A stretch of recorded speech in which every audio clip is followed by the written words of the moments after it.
Husbandry for mice is quite similar to that of rats. You want to make sure that they have an appropriate living space. Whenever they're brought into the vet, you want to make sure that you bring them in their cage. Instead of having straw at the bottom, you probably want to use something like some corn cob sheddings, or just hardwood. Definitely no wood shavings. They have the opportunity to get upper respiratory infections and things like that. Identification is also going to be the same as far as toe amputations, different types of ear tags, microchipping, and also just by, if it's that you have pet rats, you can also identify them by markings. So that's something that can be used as well.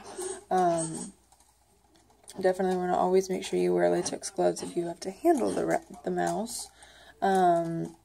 With the aggressive ones, you'll want to make sure you have some type of leather or maybe some mesh chain gloves. That way you don't get injured yourself.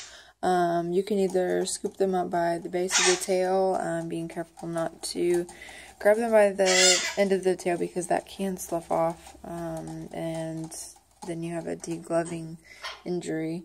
Or you can grab them by the scruff of the neck, or you can wrap your fingers around their body and hold them nice and tight, just so they can't wiggle away, and also so that they don't bite you, or whoever's helping with any type of administration medication.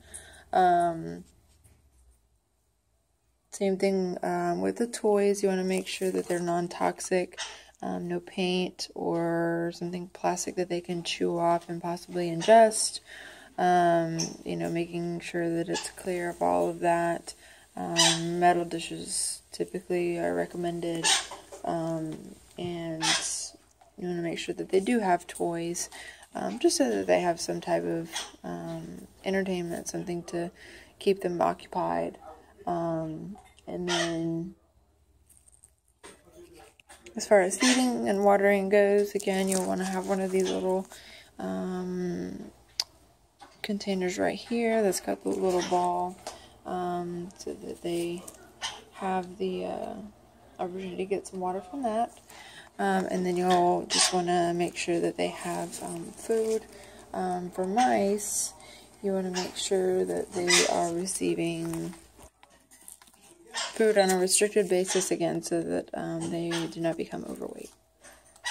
And they can have pellets, dry pellets, and then they can also have a small percentage, about 30% of their diet can be vegetables or fruits.